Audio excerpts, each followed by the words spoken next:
Champions, good news. 2 Corinthians 6 verse 2 says, "Now is the favorable time. This is the day for your salvation, where God answers your prayers. Take advantage of this grace." Matthew 5:38 to 42.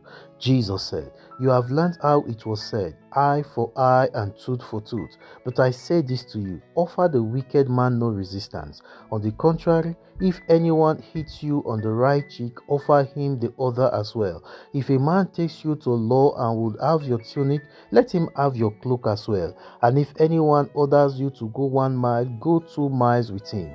Give to anyone who asks, and if anyone wants to borrow, do not turn away." Why? You see, it is because you know your success, your favor does not depend on this man, does not rely on them.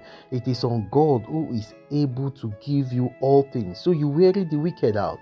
You don't become wicked because of them. You see, when the grace of God has announced a favorable time like this, St. Paul says, do not take the grace of God for granted. Do not take it in vain. Now, what do you do with such a grace?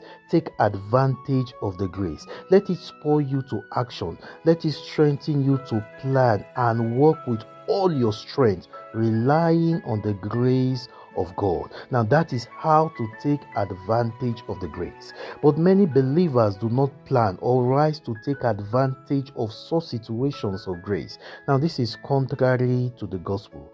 You see, the Vatican News reported, and even Pope Leo prayed about it, over the Benue State, Nigeria, where about 200 persons were massacred in one night. That is 13th June 2025.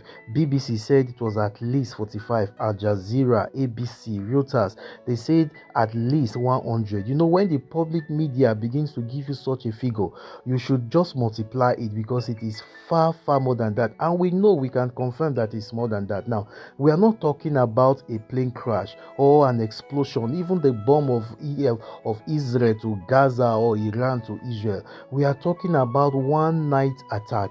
Yet the world is not standing still. Even the government of Nigeria is not standing still.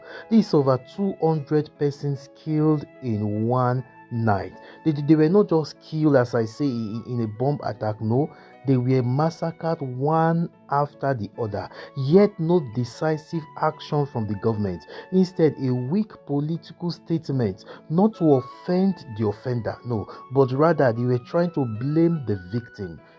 This is contrary to the way government should rule. Now, Jesus taught us how to live in peace in our community, not when some persons are out to annihilate the community or family or to destroy your life. You know, when Jesus was slapped in John 18, he didn't turn the other cheek. No, he challenged the guard. He said, "Why did you slap me? Show me my offense."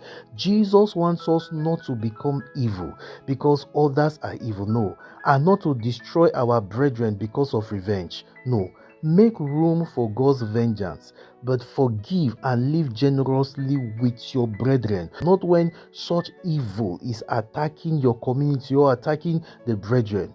We need in such occasion to plan to defend ourselves. You see, when one community is attacked, it is foolishness for the attackers to have a free rein against another community.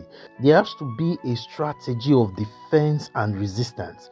Even without sophisticated weapons, a united community with good strategy cannot be defeated or run over. Gideon proved it. Abraham proved it with 300 members of his household. See, the community should develop their plan and not rely or wait totally on the government. They should be willing to die fighting rather than die running with their back to the enemy.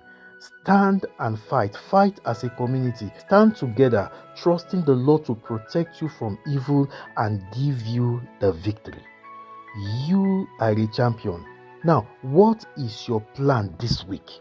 What is your strategy? What have you put in place to fulfill the plan of your heart, cooperating with the grace of God that has announced your favorable time? For this is the day of your salvation. This is the favorable time when God answers your prayers. Now, make a strategy in His presence and carry out the plan with all the strength God has given you, and you shall achieve success. Amen. This is Amat of the Champions of Destiny Foundation saying to you, rejoice, Jesus has prevailed for you, and you are more than a conqueror. God bless you. Shalom.